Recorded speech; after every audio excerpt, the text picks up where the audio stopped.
Now, you may have heard of this magnesium cartwheel guy, and you're wondering why he's the world's #1 grandmother. Well, this game is a snippet of why. He was playing against the formidable Jan Nepomniachtchi, a man who'd grooved his way into the finals of the World Blitz Chess Championship. This is game 2 of their 4-game initial match, and it's truly stunning. High level accuracy, we even get a queen checkmate. Let's see it on the board.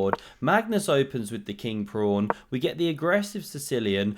Pawn c3 goes for the Alapin variation, and after d5 for the high 5, Nepo taking the center, bringing the queen out early, normally a boo-boo. We see why it's justified because there's no knight to c3. So Magnus fights back with this pawn push. You could take straight away, but instead we see the ponies gallop into the game. Bishop g4, very playable, but not gone for. We see e6 instead. This one crying a little bit, but it's all theory. Bishop e2 played, knight c6, castles, and finally we get takes on d4. How does Magnus take back? You guessed it, with the pawn here. He wants to keep pieces on the board. That's important when you've got the isolated queen's pawn, because this is a weakness, but Magnus unafraid. If you don't like playing with the IQP, you shouldn't be playing chess. You should take up tiddlywinks, you big wuss. We now see this bishop developing to e7.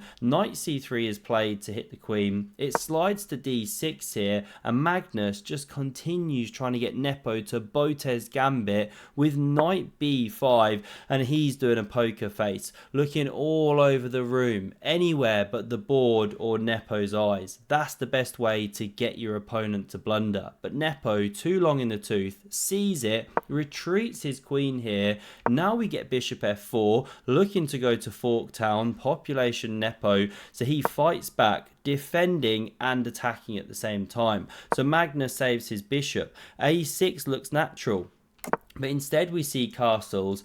Now rook c1, that's where they belong on open files, the rooks, and after bishop d7, Magnus now completely forgets which way his pieces are supposed to move. It seems like he pounced on this moment because the queen's defense of the knight is interrupted. He's threatening to take, restore a similar pawn structure. So Nepo decides this is the moment to chop these ones off.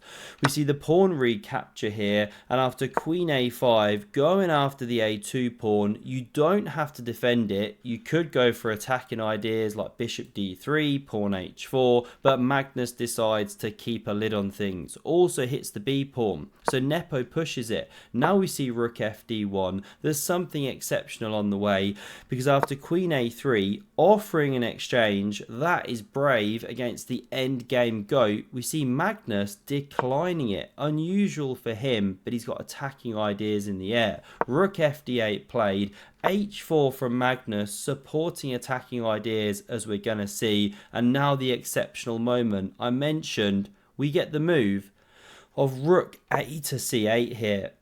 Losing my voice as I said it.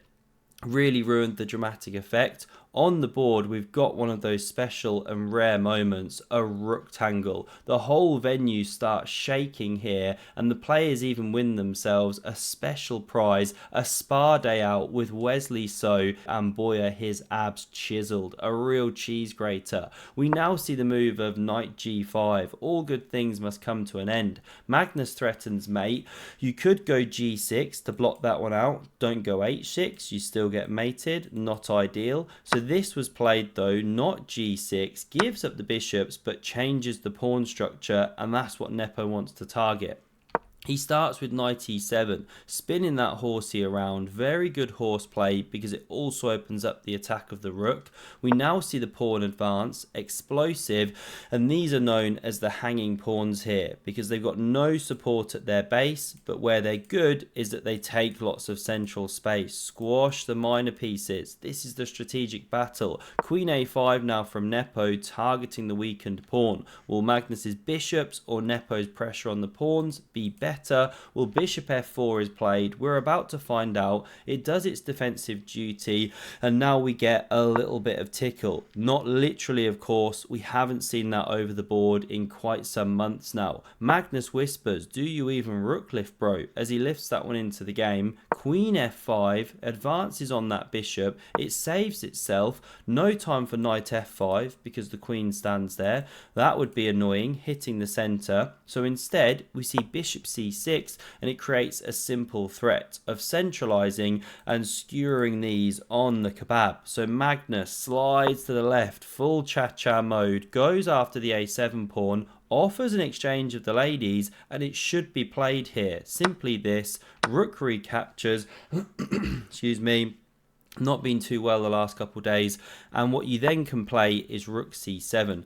You cover the pawn here, of course. Game goes on. White is a little bit better with the bishops and better control of the center. We come back. It was not played. Instead, we see the move of bishop e4. Looks so natural, but it's a mistake, as you can see. You can see Valbarovich rising over here above +2, because when Magnus simply moves the queen, this one, the black queen, is in trouble. Analyze the position a second. Where can that queen actually move to? Does it have a single square? Well, yes, it does on g6 or f5 or e4, where it currently stands. But imagine if it got attacked by a light squared bishop. At the same time, the pawn's about to drop. At the same time, f3 is on the way. How do you fight against all these threats? Mushrooms. One of the best ways is with bishop a8. And then you get out of the f3 tempo, and okay, you can start trying to save the queen. I forget the line. What if you now go bishop d3? Okay, queen g4. This is the thing.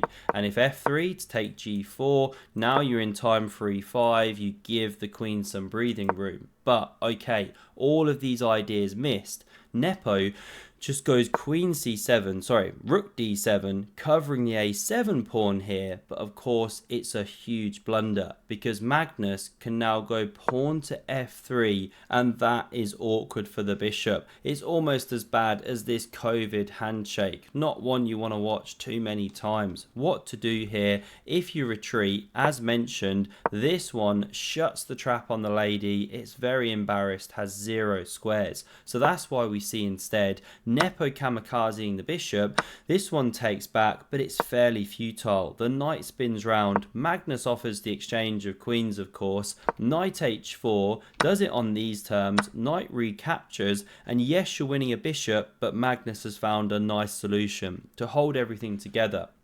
He advances the pawn through the center. This one drops. Nepo gladly takes it off, but you can't even take the pawn here, or not even bishop captures, but bishop g4 skewers these, wins a clean exchange. So instead we see the rook lift into the game. Magnus takes here, pawn recaptures, bishop g4 is forcing the win of the pawn, and after the rook invades to the second, bishop takes with check. We see resignation from Nepomniachtchi. He's had enough. 98% accuracy, 36 moves of carnage. He throws in the towel. Why? Well, Magnus is a bishop up. You know, here's a sample line. Nothing to say that this one would have been guaranteed, but we could very well have seen it on the board, and it leads to a checkmate. Just one possibility. This could have been the end of the game, but we go back to the real end where Jan resigned. Hope you enjoyed, and if you want to see how this match ended and learn the drama of this tournament, the genes, the co-champions, all of it,